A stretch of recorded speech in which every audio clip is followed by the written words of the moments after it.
You're terminated, effective immediately. I'm giving your position to my golf buddy, Trevor. Frankly, you're too emotional for leadership." I stared at the text message glowing on my phone screen, the words blurring as thousands of screaming fans sang along around me. The irony wasn't lost on me. Here I was, sitting in the VIP section at Taylor Swift's Eras Tour in Atlanta, Georgia, when my career just exploded in my hands. My name is Danielle Russo, and I'm 34 years old. Or rather, I was the director of public relations at Sunkaster Bioworks until approximately 30 seconds ago. For the past decade, I had built their communications department from absolutely nothing into an award-winning operation that managed some of the most high-profile pharmaceutical campaigns in the Southeast. I glanced to my left, where Patricia Henderson, a member of Suncaster's board of directors, was swaying to the music, completely oblivious to the nuclear bomb that had just detonated in my professional life. She had invited me tonight as a thank you for the flawless product launch I had orchestrated 3 months ago.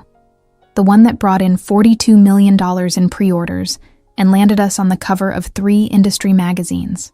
The stadium lights pulsed in rhythm with the beat, but all I could see was the smug face of my boss, Director of Operations Gregory Walsh.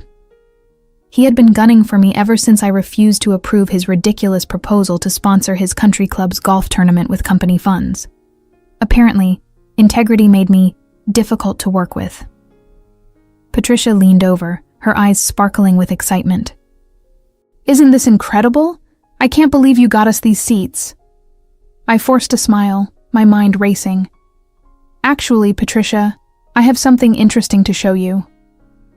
I angled my phone toward her, watching her expression change as she read Gregory's message. Her face went from confusion to shock to absolute fury in the span of 5 seconds. "He fired you? Tonight? During this?" She gestured toward the spectacular stage production around us. "Apparently so." I kept my voice steady, though inside I was calculating the catastrophic damage this would cause. 3 major clients had specifically requested to work only with me. 2 product launches were scheduled for next month under my direct supervision. And Gregory wanted to hand it all over to Trevor Morrison, a guy whose biggest professional achievement was organizing a charity golf tournament that raised $12,000. The music swelled around us, but Patricia was no longer paying attention to the show. She was scrolling through my phone, reading the message again, her face growing darker with each word. I could practically see the gears turning in her head as she processed the implications of Gregory's impulsive decision. Looking back, I should have seen this coming. Gregory Walsh had always resented that I reported directly to the CEO while he had to work his way up through traditional channels. When I was hired 10 years ago, Sunkaster Bioworks was a small research company with brilliant scientists but zero media presence. They brought me in straight from graduate school with a degree in communications and a hunger to prove myself. I built everything from scratch: the press protocols, the client relationship systems, the crisis management procedures that saved the company millions during the contamination scare 2 years ago. I had personally cultivated relationships with journalists, regulatory officials, and industry leaders who trusted me implicitly. My client retention rate was 96%, and my campaigns consistently exceeded engagement targets by at least 30%. But Gregory saw my success differently. To him, I was the upstart who bypassed the traditional hierarchy. He made it clear during every interaction that he considered my position unnecessary, a fancy title for what he called writing press releases and schmoozing reporters. Never mind that those press releases had generated over $200 million in positive coverage value, or that my schmoozing had prevented 3 potential scandals from ever reaching the media. The tension escalated 6 months ago when Gregory started pushing Trevor Morrison, his golf partner and former college roommate, for a position in my department. Trevor had a business degree and exactly 0 experience in pharmaceutical communications. His previous job was managing social media for a local restaurant chain, where his biggest crisis involved a negative Yelp review about cold French fries. Trevor brings fresh perspective, Gregory had argued during our last departmental meeting. Sometimes experience can make people rigid in their thinking. I knew what he was really saying. Trevor would be malleable, grateful, and most importantly, loyal to Gregory, instead of the company's actual interests. When I politely declined to create a position for someone so unqualified, Gregory's attitude toward me shifted from professional indifference to active hostility. He started excluding me from key meetings, questioning my budget requests, and undermining my authority with junior staff members. Last month, he suggested to CEO Robert Chen that my department could be streamlined for efficiency, corporate speak for cutting my position and distributing my responsibilities among people who would report to him. Patricia had witnessed some of these power plays during board meetings, which probably explained why she looked ready to commit murder right now. She understood exactly what Gregory was attempting: a hostile takeover of the department I had built through a decade of 18-hour days and sleepless nights managing crises. The crowd around us erupted as the opening notes of another song began, but the celebration felt hollow now. Everything I had worked for was crumbling, and there was nothing I could do to stop it. The worst part was realizing how perfectly Gregory had timed this. Friday night, during a concert, when the executive offices were empty, and I couldn't immediately respond or defend myself. By Monday morning, Trevor would already be sitting in my office, fielding calls from my clients, making decisions about campaigns I had spent months developing. My phone buzzed again. This time it was an email from Human Resources with the subject line, "Immediate termination. Action required." The message was professionally cold, outlining the return of company property, final paycheck details, and a reminder about my non-disclosure agreement. No mention of my 10 years of service, the awards I had won for the company, or the relationships I had built that were worth millions in business value. I scrolled down to see that Gregory had already sent an announcement to the entire company. Effective immediately, Trevor Morrison will be assuming leadership of the Public Relations Department. Please join me in welcoming Trevor to his new role and thanking Danielle for her service. Thanking me for my service, like I was a departing intern instead of the person who had single-handedly elevated Sunkaster's industry reputation from unknown startup to pharmaceutical powerhouse. The dismissive tone made my blood pressure spike, but I forced myself to remain calm. Patricia was watching me carefully, and I needed to handle this with the professionalism that Gregory clearly lacked. "Danielle, this is completely unacceptable," Patricia said, her voice tight with controlled anger. "The board wasn't consulted about this decision. Gregory doesn't have the authority to terminate department heads without approval." I nodded, though I wasn't entirely surprised that Gregory had overstepped his boundaries. He had been acting increasingly autonomous lately, making decisions that should have required board oversight. The golf tournament sponsorship he had pushed so aggressively was just one example of his tendency to prioritize personal interests over company policy. "What's really concerning," I said carefully, "is that 3 of our biggest clients specifically contracted to work with me personally. The Hernandez Pharmaceutical account, the Morrison Medical Partnership, and the entire Westbrook research campaign all have clauses requiring my direct involvement." Patricia's eyes widened as the full implications hit her. "Those accounts represent what, 40% of our annual revenue? Closer to 55% when you factor in the renewal contracts scheduled for next quarter." I showed her my phone again, this time opening my email app. "I'm already getting messages from client contacts asking if the rumors about personnel changes are true." The concert continued around us, but I could see Patricia's mind working through the crisis Gregory had just created. Firing me wasn't just a personnel decision. It was potentially a company-ending catastrophe. Without my established relationships and institutional knowledge, those clients could walk away, taking their multi-million-dollar contracts with them. "We need to call an emergency board meeting," Patricia said, pulling out her own phone. "This situation requires immediate intervention before it destroys everything you've built." Sunday night, I couldn't sleep. I kept checking my phone, watching as client after client reached out with increasingly urgent questions. The rumors were spreading faster than I had anticipated, and Gregory's hasty announcement had created exactly the kind of uncertainty that made corporate partners nervous.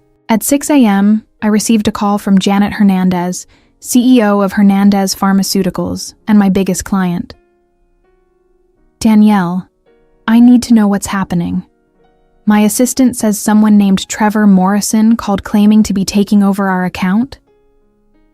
I chose my words carefully, knowing that one wrong statement could trigger a contractual review. There have been some internal changes at Sunkaster, Janet. I'm not currently in a position to discuss specifics, but I wanted you to hear from me directly that your account's continuity is my primary concern. Danielle, you know I trust you completely, but my contract is with you personally. If you're not managing our campaign, we need to reassess our partnership immediately. By 8 a.m., I had received similar calls from Morrison Medical and Westbrook Research. Each conversation followed the same pattern: initial confusion, growing concern, and finally, thinly veiled threats to terminate their contracts if I wasn't involved. I documented every conversation, knowing that Patricia would need this information for the emergency board meeting she had scheduled for Monday morning. Trevor Morrison, meanwhile, seemed blissfully unaware of the crisis he was inheriting. According to my former assistant Kelly, who texted me updates throughout the weekend, Trevor had spent Saturday afternoon measuring my office for new furniture and asking IT to change all the department passwords. He had also scheduled a meet and greet with the junior staff for Monday morning, apparently planning to introduce himself as their new leader. Gregory's confidence was almost impressive in its stupidity. He had genuinely believed that firing me would solve his territorial disputes without considering the practical consequences. In his mind, public relations was just glorified marketing, something any competent business graduate could handle with minimal transition time. I spent Sunday afternoon preparing a comprehensive handover document, not out of obligation, but as protection for myself and the junior staff who didn't deserve to suffer for Gregory's vendetta. The document outlined every active campaign, client preference, ongoing crisis management protocol, and scheduled deliverable for the next 6 months. It was 47 pages of detailed institutional knowledge that Trevor would never be able to replicate. But the document also served another purpose. It demonstrated exactly how much Gregory didn't understand about my role. Every page highlighted relationships, expertise, and ongoing commitments that couldn't simply be transferred to an inexperienced replacement. When the board reviewed it, they would see immediately that Gregory had essentially dynamited the foundation of a department that generated 60% of Sunkaster's positive media coverage. Monday morning arrived with a text from Patricia. Emergency board meeting at 9 a.m. Come prepared to present your side. This is far from over. I dressed carefully in my best navy suit, the one I wore for high-stakes client presentations. If I was going to fight for my career, I wanted to look like the consummate professional Gregory claimed I wasn't. I arrived at Sunkaster's headquarters 30 minutes early, using my still active building access to retrieve files from my office before Trevor arrived. The sight of my workspace was jarring. My industry awards had been packed into boxes, my client photos removed from the walls, and my personalized coffee mug replaced with a generic Sunkaster tumbler. Trevor had already started making the space his own, which felt like a violation of something sacred. At 8:45 a.m., I positioned myself in the conference room adjacent to the boardroom, reviewing my notes one final time. Whatever happened in the next hour would determine whether Gregory's impulsive power grab succeeded or whether justice would finally catch up with his reckless ambition. The emergency board meeting began with Patricia Henderson placing my termination text message on the conference table like evidence in a murder trial. The 7 board members read it in silence, their expressions ranging from confusion to outrage as the implications became clear. Gregory fired our director of public relations via text message, Patricia announced, her voice carrying the authority of someone who had spent 20 years building corporate empires. During a concert, without board consultation, and he plans to replace her with someone whose qualifications include managing a restaurant's social media account. Gregory Walsh sat at the far end of the table, his usual confidence visibly shaken. He had clearly expected this to be a routine personnel announcement, not a tribunal examining his decision-making competence. Beside him, CEO Robert Chen looked like he was developing a migraine in real time. I made a strategic decision based on departmental efficiency, Gregory began, but Patricia cut him off immediately. Efficiency? Let me share some efficiency metrics with you. She opened a folder containing the documents I had prepared. Danielle Russo generated $234 million in positive media coverage value last year. Her client retention rate was 96%. She prevented 3 potential crises from becoming public scandals, saving us an estimated $50 million in damage control costs. Board member Thomas Wright leaned forward. What are Trevor Morrison's qualifications? Gregory's face flushed. Trevor brings fresh perspective and strategic thinking to... Answer the question, Wright interrupted. What is his experience in pharmaceutical communications? He has a business degree and strong communication skills. That's not what I asked. The room fell silent as Gregory struggled to articulate Trevor's non-existent qualifications. Finally, he admitted, Trevor doesn't have direct pharmaceutical experience, but he's eager to learn and brings valuable outside perspective. Patricia smiled coldly. Outside perspective. Is that what you call it when 3 of our biggest clients are threatening to terminate their contracts because they specifically contracted to work with Danielle personally? This was news to Gregory, and his face went pale. What clients? Hernandez Pharmaceuticals, Morrison Medical, and Westbrook Research, I said, speaking for the first time. Combined annual contract value of $37 million, with renewal options worth an additional $42 million over the next 3 years. Robert Chen finally found his voice. Gregory, please tell me you reviewed the contractual obligations before making this decision. The silence that followed was deafening. Gregory clearly had no idea that my client relationships were legally protected through specific performance clauses. He had assumed that firing me would automatically transfer all client relationships to Trevor, like changing the name on a business card. Board member Sarah Kim pulled out her phone. I'm getting calls from industry contacts asking if Sunkaster is facing financial difficulties. Apparently, word is spreading that we've made sudden leadership changes in critical departments. The pharmaceutical industry is incredibly relationship-driven, I explained. Trust takes years to build and can be destroyed overnight. My clients don't just work with Sunkaster. They work with me specifically because they trust my judgment, my expertise, and my track record of protecting their interests. Patricia nodded. Which brings us to the real question. Gregory, did you fire Danielle because of performance issues or because she refused to approve your golf tournament sponsorship proposal? Gregory's mouth opened and closed like a fish gasping for air. The golf tournament proposal had been thoroughly documented in board minutes, including my professional recommendation against using company funds for Gregory's personal networking events. I think, Robert Chen said slowly, we need to discuss damage control immediately. The question isn't whether Gregory made a mistake. It's whether we can fix it before our stock price reflects these client defections. Robert Chen stood at the head of the conference table, his face grave as he addressed the board. Ladies and gentlemen, we're facing a crisis entirely of our own making. Gregory's decision has put our most valuable client relationships at risk and potentially violated contractual obligations worth tens of millions of dollars. Gregory made one last desperate attempt to defend his actions. I maintain that this was a necessary restructuring decision. Danielle was resistant to new ideas and difficult to work with when implementing strategic changes. Stop. Patricia's voice cut through the room like a blade. Let's address this resistance to new ideas. Danielle, please tell the board about Gregory's most recent strategic suggestion. I opened my portfolio and pulled out the proposal Gregory had submitted 3 weeks earlier. Gregory requested approval for Sunkaster to sponsor his country club's annual golf tournament at a cost of $75,000. His justification was that it would provide networking opportunities with potential clients. And your professional assessment? Robert asked. I recommended against it for several reasons. First, the demographic attending Gregory's country club doesn't align with our target market. We're a pharmaceutical research company, not a luxury consumer brand. Second, $75,000 represents approximately 15% of my entire annual marketing budget, which would require cutting other proven initiatives.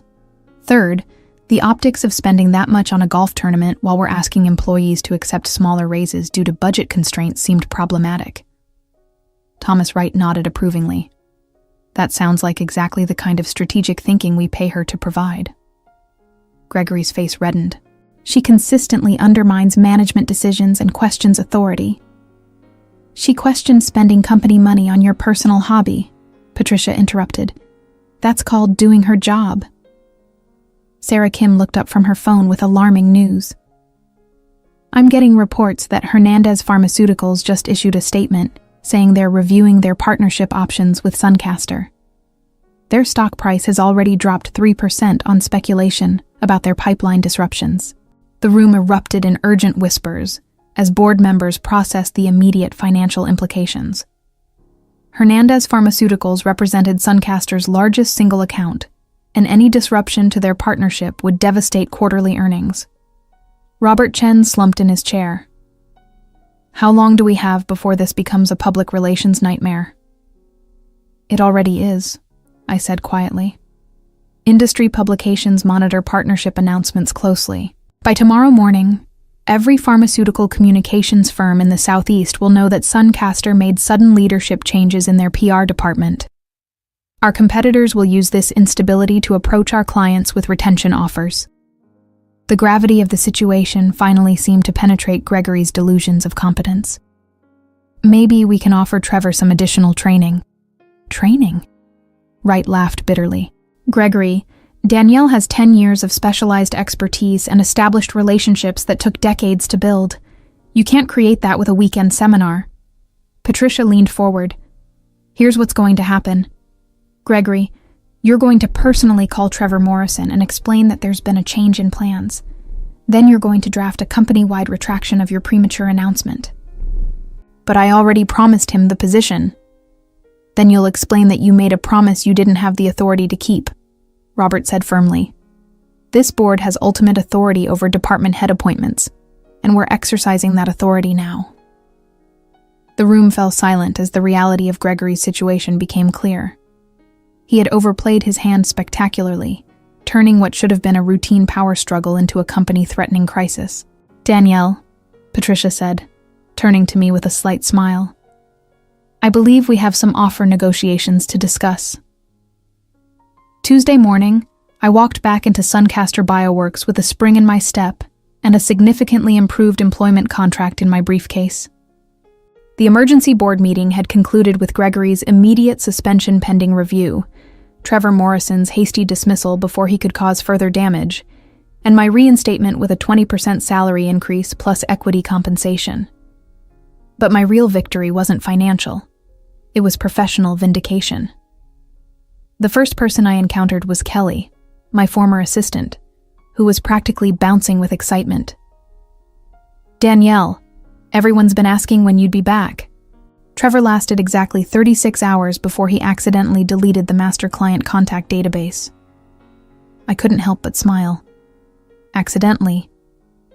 He was trying to streamline the system and somehow managed to corrupt 3 years' worth of meticulously organized contact information. IT spent all of yesterday recreating it from backup files. As I walked through the department I had built from nothing, junior staff members approached with expressions of relief and barely contained joy. The past 4 days had shown them exactly what my institutional knowledge and leadership were worth. Without my guidance, they had struggled with basic client communications and nearly missed 2 critical campaign deadlines. My office had been hastily restored to its original configuration, though I noticed Gregory's personal items were conspicuously absent from the adjacent director's suite. Patricia had mentioned during our contract negotiations that Gregory's future with the company was under evaluation, which was corporate speak for updating his resume. I spent the morning fielding calls from clients who were relieved to hear directly from me that the personnel transition had been resolved. Janet Hernandez was particularly blunt. Danielle, that Trevor person called me 3 times yesterday asking basic questions about our product pipeline. It was like explaining quantum physics to a golden retriever. By noon, word had spread throughout the pharmaceutical industry that Sunkaster had restructured its recent organizational changes. Stock price recovered, client confidence stabilized, and normal operations resumed. The true extent of Gregory's downfall became clear over the following weeks. The board's investigation revealed a pattern of questionable decisions and ethical lapses that extended far beyond my termination. His expense reports showed numerous business dinners at his country club with people who had no apparent connection to Sunkaster. He had also been pressuring vendors to sponsor his personal golf events in exchange for favorable contract considerations. Most damaging was the discovery that Gregory had promised Trevor Morrison my position 3 months before firing me, complete with a written agreement outlining salary and benefits. This proved premeditation and demonstrated that my termination was retaliatory rather than performance-based. Patricia called me into her office on a Friday afternoon with an update. Gregory submitted his resignation yesterday. He's accepted a position with a small consulting firm in Tampa, Florida, significant step down from director level at a major pharmaceutical company. I felt a complex mix of satisfaction and professional disappointment. Gregory's vindictive behavior had created unnecessary chaos, but I took no pleasure in anyone's career destruction. Trevor Morrison has also found new employment, Patricia continued with barely concealed amusement. He's managing social media for a chain of pizza restaurants. Apparently, he decided pharmaceutical communications was too complicated for his skill set. The irony was perfect. Trevor had returned to exactly the type of role he was actually qualified for, while Gregory discovered that burning bridges in a specialized industry severely limited future opportunities. My real revenge wasn't orchestrating their downfall. It was simply excelling at my job while they demonstrated their incompetence. The contrast spoke for itself. That afternoon, I received a handwritten note from Robert Chen. Danielle, your professionalism during this crisis reminded everyone why strong leadership matters. Thank you for handling an impossible situation with grace. Sometimes the best revenge is just being excellent, while your enemies destroy themselves through their own poor choices. As I look toward the future, I realized that surviving Gregory's betrayal had actually strengthened my position within the company and industry. The board's confidence in my abilities was now unshakable. My client relationships had been tested and proven unbreakable, and my reputation for handling crises with integrity was stronger than ever. Sometimes the sweetest revenge is simply watching your enemy's own actions prove exactly why they never deserved the power they tried to steal from you. The diary fell from between 2 boxes in the attic, its leather cover worn smooth by time and handling. My mother's elegant handwriting filled its pages. The same handwriting that had signed my birthday cards, written lunch notes, marked the height chart on the kitchen wall until her death 17 years ago. My name is Isabel, and at 31 I was finally cleaning out my childhood home's attic. My father had moved to Florida with Teresa, my stepmother, leaving me to prepare the house for sale. What I found would shatter everything I thought I knew about my mother's death. Something isn't right, my mother had written in an entry dated 3 months before she died. I saw Teresa with Victor again today. They didn't notice me at the cafe. She passed him documents under the table, papers with our family letterhead. I sat among the dusty boxes, my hands trembling as I read. Teresa had entered our lives 6 months before my mother's death, initially as my father's legal consultant at his manufacturing company. Victor, our family lawyer for 20 years, had introduced them. The diary entries grew more urgent. Victor's been pushing James to revise the estate planning, says it needs modernizing. But why now? And why won't he discuss it when I'm present? I remembered those days differently. Or rather, I remembered what I'd been told about them. How my mother had become paranoid near the end.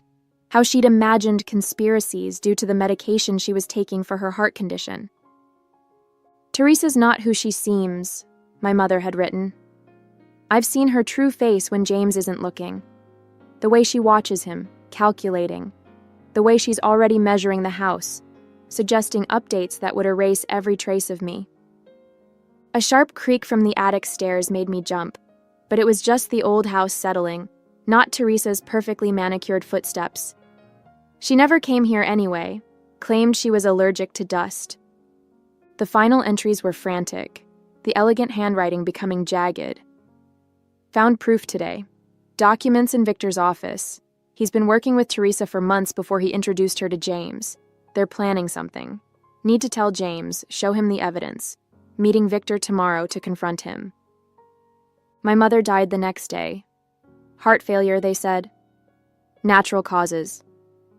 I closed the diary, my mind racing. All these years I'd felt uneasy around Teresa, but dismissed it as normal step-family tension.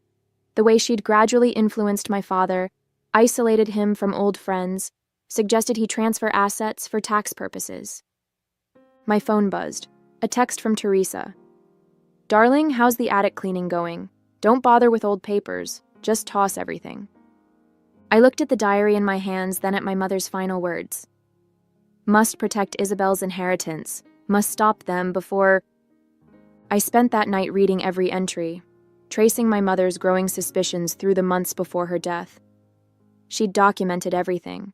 Meetings she'd observed between Teresa and Victor, overheard phone calls, documents she'd glimpsed on Victor's desk.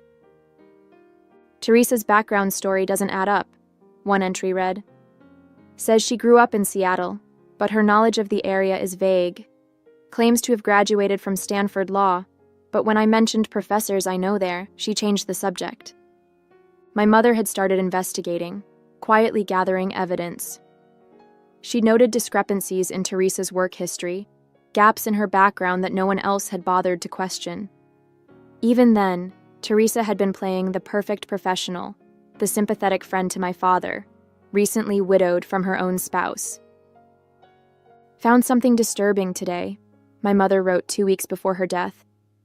Teresa's late husband? He didn't die in a car accident like she claimed. He's very much alive, living in Arizona with his actual wife. Who is this woman really? I pulled out my laptop, hands shaking as I searched for property records in Arizona. There it was. Richard Conway, Teresa's supposed late husband, still living with his wife of 30 years. They'd never divorced. Teresa's entire history was a fabrication. Another entry caught my eye. Victor's been pushing James to sign new documents, something about modernizing the trust structure. But the papers I saw on his desk, they're designed to shift control of the company. Complicated legal language about successor interests and contingent beneficiaries. Those same terms had appeared in documents my father signed last year. Papers Teresa had assured me were routine updates to protect the family's interests. I'd felt pressured to sign too, Victor explaining rapidly about tax efficiency and liability protection. My phone buzzed again. Another text from Teresa. Found any interesting family photos up there? I'd love to see them.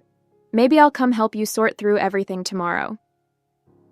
I thought about her perfect smile, the way she'd positioned herself as the caring stepmother while slowly taking control of everything. The house, the company, my father's social circle. Even now, she was probably worried I'd find something that would expose her carefully constructed lies. I needed help, someone who could understand the legal documents my mother had referenced. But I couldn't trust Victor. His fingerprints were all over this conspiracy. I needed an outside perspective, someone with no connection to Teresa or the family business. Opening my contacts, I found the number for Sarah Chen, a law school friend who specialized in estate litigation. If anyone could help me unravel this web of deception, it would be her. Sarah met me at a cafe far from my usual haunts, where there was no chance of running into anyone who might report back to Teresa. I brought the diary, along with copies of all the estate documents I could find. This is interesting, Sarah said, flipping through the papers. These trust modifications aren't just updates. They're completely restructuring ownership control. See this clause here? It essentially gives Teresa veto power over any major business decisions once your father turns 65. He turns 65 next month, I realized, my coffee growing cold as we pored over the documents. And look at this. The succession planning puts any future children of Teresa's ahead of you in terms of inheritance rights. Has she mentioned wanting children? I thought about Teresa's recent hints about feeling maternal, her sudden interest in family planning at 45. She's been talking about IVF, suggesting Dad's not too old to have more kids. Of course she has. Sarah's expression darkened. Because any child she has with your father would give her permanent control of everything. The company, the properties, the family trust. You'd be effectively disinherited. I pulled out my mother's diary. Mom suspected something like this. She was going to confront Victor the day she died. Sarah looked up sharply. The day she died? Was there an autopsy? Heart failure, I said. She had a pre-existing condition. Everyone said the stress of her paranoia probably contributed. Paranoia that turns out to be completely justified. Sarah made some notes. We need to move carefully here. These people, Teresa and Victor, they've orchestrated a sophisticated long-term fraud. If your mother was about to expose them... She left the implication hanging in the air. I thought about my mother's last day, how she'd seemed anxious but determined when she left for her meeting with Victor. What should I do? I asked. First, we document everything. I have a forensic accountant who can trace the money movements. Then we need to establish Teresa's real identity. Clearly, she's not who she claims to be. My phone buzzed. Teresa again. Darling, I noticed you took some papers from the attic. Anything interesting? I'd love to look through them with you. She's getting nervous, Sarah observed. Good. Let her wonder what you found. But be careful. People who've orchestrated something this elaborate can be dangerous when cornered. I thought about my mother's final diary entry, her determination to protect me, to expose the truth. 17 years too late, I was finally picking up where she left off. Over the next 2 weeks, Sarah's investigation uncovered layers of deception. Teresa's real name was Teresa Blackwood. She'd pulled this same scheme twice before, insinuating herself into wealthy families, manipulating estate planning, then vanishing with significant assets once her position was secured. Look at this, Sarah said, spreading documents across her office desk. 3 different identities, 3 wealthy widowers, 3 compromised family trusts. She works with different lawyers each time, but the pattern is identical. I studied the photos. Teresa with different hair colors, different names, but always the same calculating smile. Always positioning herself as the perfect second wife while slowly taking control. And Victor? He's been disbarred in 2 states for ethics violations. Somehow got licensed here under a slightly different name.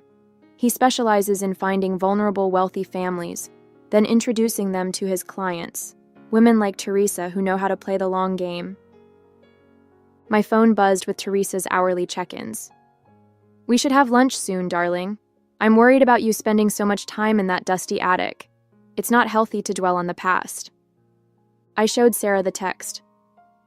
She's been pushing me to hand over anything I found up there. Says she's concerned about my obsession with old papers. She's worried, Sarah noted. Probably realizes the diary is missing. Have you told your father anything? I shook my head. Over the years, Teresa had carefully isolated him, suggesting moves to new cities, subtle distance from old friends. Now in Florida, he was completely under her influence. We need solid proof before approaching him, Sarah advised. Something he can't ignore, even with Teresa whispering in his ear. That proof arrived unexpectedly. A private investigator Sarah hired found Teresa's previous victim, Robert Henderson, a retired executive who'd lost millions to her scheme. She was Teresa Morgan then, he told us over video call, claimed to be a grieving widow just like me. By the time I realized what she'd done, she'd vanished with half my assets. The lawyer who helped her? Sounds just like your Victor. I thought about my mother's final diary entry, her desperate need to protect our family from this same fate. Now, 17 years later, I had the evidence she'd died trying to find. My confrontation with Teresa was carefully orchestrated. Sarah advised me to meet her in a public place, with witnesses nearby and recording devices ready. I chose the same cafe where my mother had spotted her with Victor years ago. Darling, you seem tense, Teresa said, settling into her chair with practiced grace. I've been so worried. All this time spent digging through old things. It's not healthy. Actually, I found something interesting in the attic, I replied, sliding my mother's diary across the table. Mom's last diary. You remember my mom, don't you? Or should I say, Teresa Blackwood remembers her. The change in her expression was subtle but immediate. The warm concern vanished, replaced by something cold and calculating. I don't know what you're talking about, she said, but her eyes fixed on the diary. And honestly, Isabel, these conspiracy theories are concerning, just like your poor mother. Like my mother who caught you plotting with Victor, who was going to expose you the day she died. I kept my voice steady, even as my hands shook under the table. We found Robert Henderson, by the way, and the Palmers. You know, your previous victims? She didn't flinch, but her knuckles whitened around her coffee cup. Those are ridiculous accusations. Your father will be very upset to hear you're spreading such lies. My father will be more upset to learn his wife is already married to someone else. Richard Conway sends his regards, by the way. His actual wife was very interested to hear about you. For the first time, real fear flickered across her face. Whatever you think you know. I know everything. I cut her off. The fake identity, the previous scams, Victor's disbarment. The only thing I don't know is what really happened the day my mother died. She stood up abruptly, her chair scraping against the floor. I don't have to listen to this. You clearly need help, just like your mother did. Sit down, I said quietly. Unless you want to explain everything to the FBI agents at the next table. Financial fraud across state lines is a federal crime, isn't it? She sank back into her chair, that perfect mask finally cracking. What do you want? The truth, starting with what you and Victor did to my mother. Teresa's composure crumbled completely. Her face twisted into something ugly and desperate, a look I'd never seen beneath her polished exterior. Your mother was going to ruin everything, she spat, her voice barely above a whisper. She'd found proof that Victor and I had worked together before, documents that showed my real identity. She was going to show your father that morning. My hands gripped the edge of the table. What did you do? We didn't mean for her to die, Teresa said, her eyes darting around the cafe. Victor just gave her something to make her confused during the meeting, to make her seem unstable, her heart condition. We didn't know it would. The FBI agents were already moving toward our table. They'd heard everything through the wire I was wearing. I watched as the color drained from Teresa's face when she realized what was happening. Teresa Blackwood, one agent said, showing his badge. You're under arrest for conspiracy to commit fraud and involvement in the death of Catherine Andrews. I sat there, my whole body shaking, as they led Teresa away. Sarah appeared at my side, squeezing my shoulder. Victor's been arrested too, she said quietly. They picked him up at his office 20 minutes ago. My phone buzzed, Dad calling. He'd just been interviewed by the FBI at his home in Florida. Isabel, his voice cracked. Is it true? All of it? Yes, Dad. I found Mom's diary. She was trying to protect us. She knew what Teresa was planning. There was a long pause. I should have listened to your mother's concerns. Should have seen through Teresa's act. I'm so sorry, sweetheart. For the first time since finding the diary, I felt tears roll down my cheeks. Not tears of anger or frustration, but of relief. My mom's last fight was finally over. She'd protected me through her words, through her determination to uncover the truth, even when she couldn't be here to do it herself. The evidence my mom had gathered, combined with what Sarah's investigation uncovered, was overwhelming. Teresa and Victor had orchestrated similar schemes before, but they'd never killed anyone. My mom's death may have been unintentional, but they were still responsible. As I left the cafe that day, I felt lighter somehow.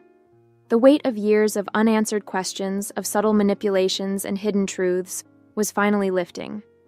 My mom's diary, her final gift to me, had exposed not just Teresa's deception, but also given me back something I'd lost.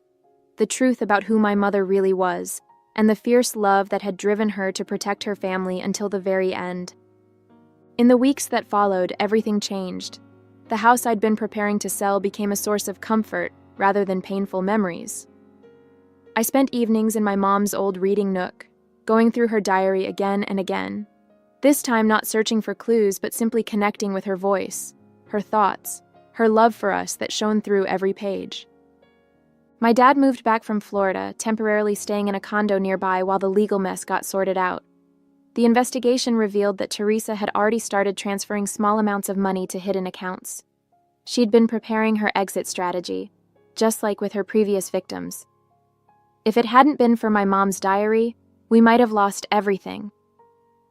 "I keep thinking about your mother's last days," my dad said one evening as we sat in the backyard, the same garden my mom had loved tending. The way Teresa and Victor dismissed her concerns made me doubt my own wife's sanity. I can never forgive myself for that. I reached over and squeezed his hand. The anger I'd felt toward him had mellowed into understanding. Teresa had manipulated everyone, playing a long game with the expertise of a career con artist. Even Sarah said she'd never seen someone this calculating. The FBI investigation uncovered more victims. 5 families, not 3 like we'd initially thought. Each time, Teresa had used a different name, different lawyer, but the same careful grooming of wealthy widowers. She'd perfected her act over the years, but my mom had seen through it. My brave, intelligent mother hadn't been paranoid. She'd been the only one clear-headed enough to spot the predator in our midst. The discovery about my mom's death hit the hardest. The medical examiner reviewed her case and found traces of a drug that would have interacted fatally with her heart medication. Not enough to rule it a homicide back then, but combined with Teresa's confession at the cafe, it was enough now. They were charging both her and Victor with involuntary manslaughter.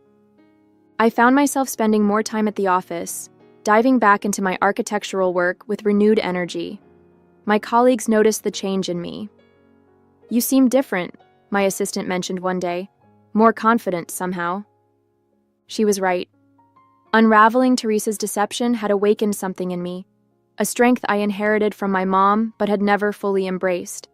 I started speaking up more in meetings, pushing back against compromises I would have accepted before.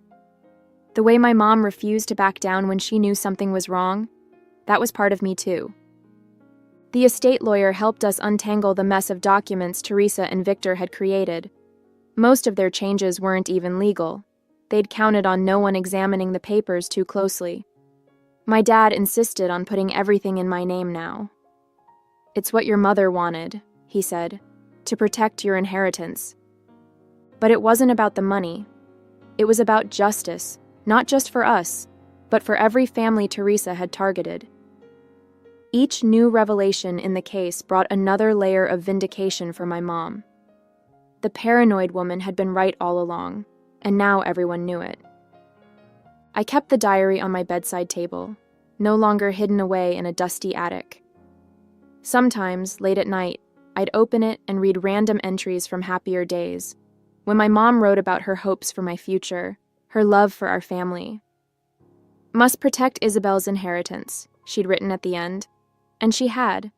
Not just the material inheritance, but something far more precious, the truth.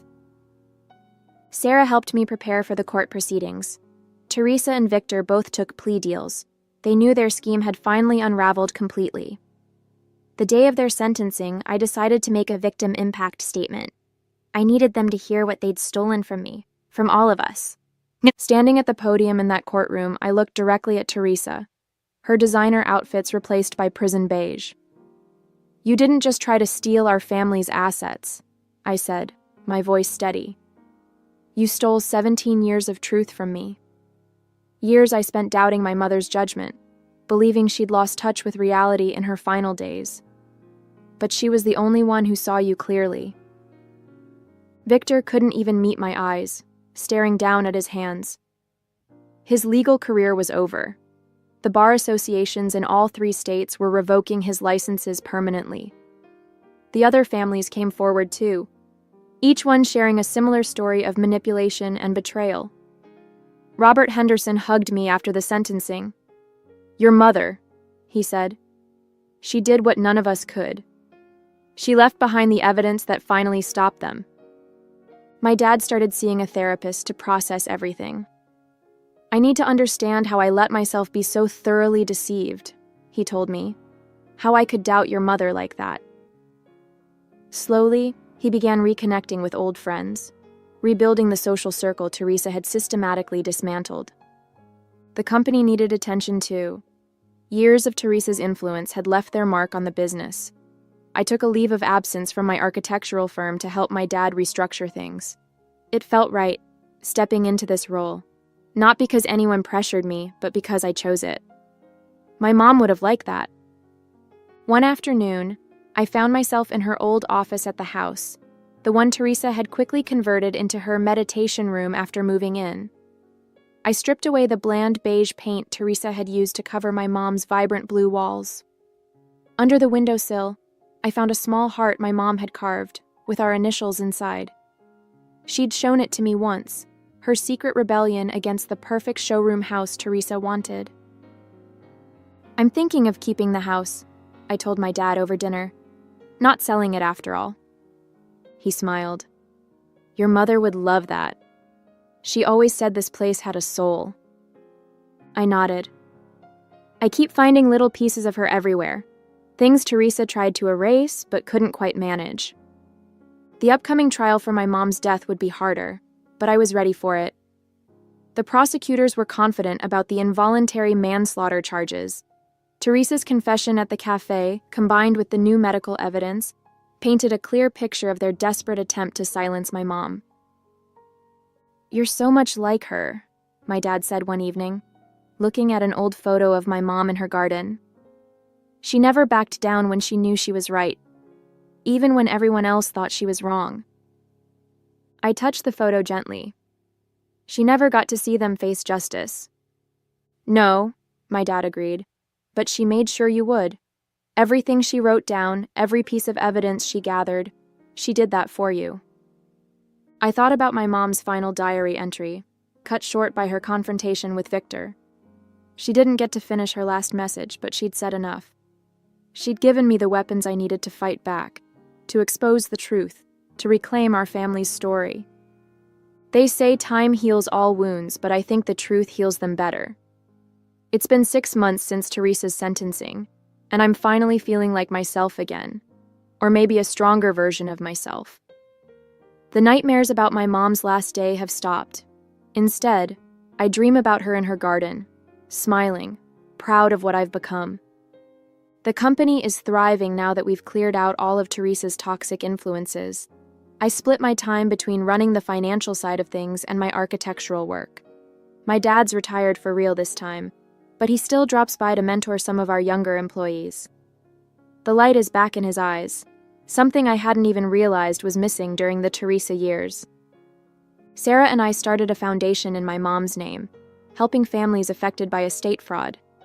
You'd be surprised how common it is, predators like Teresa targeting vulnerable widows and widowers. We offer legal support, forensic accounting, and most importantly, a community of people who understand. Robert Henderson is on our board of directors, turning his pain into purpose just like we did. My mom's diary sits in a special place in my office now, a reminder of her courage and determination. Sometimes when I'm facing a tough decision, I'll open it randomly and read an entry. Her wisdom still guides me. Her strength still flows through my veins. The woman who saw through Teresa's perfect mask, who fought to protect her family until her last breath. That's my mother's real legacy to me. The house feels different too. No more walking on eggshells, no more hiding who we are. I've filled it with colors my mom would have loved, hanging her art back on the walls where it belongs. This isn't just the house where I unmasked a con artist anymore. It's home again, finally. Last week, I found one last letter from my mom, tucked inside an old book in her office. Not part of her diary, but a separate note written just days before she died. My dearest Isabel, it began, if you're reading this, trust your instincts. I've raised you to see the truth, even when others try to hide it. I keep thinking about how my mom fought alone, carrying the weight of her discoveries while everyone dismissed her concerns. But she never gave up. She kept gathering evidence, kept writing in her diary, kept trying to protect us until the very end. She made sure the truth would find its way to me, even if she couldn't be here to reveal it herself. The trial for my mom's death starts next month. Teresa and Victor will face new charges, their carefully constructed facades completely shattered. But I'm not afraid anymore. Every time I walk into that courtroom, I'll bring my mom's strength with me. Her diary rests in my bag like a shield, her words guiding me forward. My dad said something beautiful yesterday as we sat in my mom's garden, now blooming again after years of Teresa's neglect. "Your mother's greatest gift wasn't exposing Teresa," he said. "It was showing you your own power, the power to stand up, to seek justice, to protect what matters." He's right. Through her diary, my mom taught me that one person's determination to uncover the truth can change everything. She couldn't finish her fight, but she made sure I could finish it for her. And now, sitting in this garden she loved so much, watching the flowers she planted bloom again, I know that some legacies can never be stolen. They just grow stronger with time.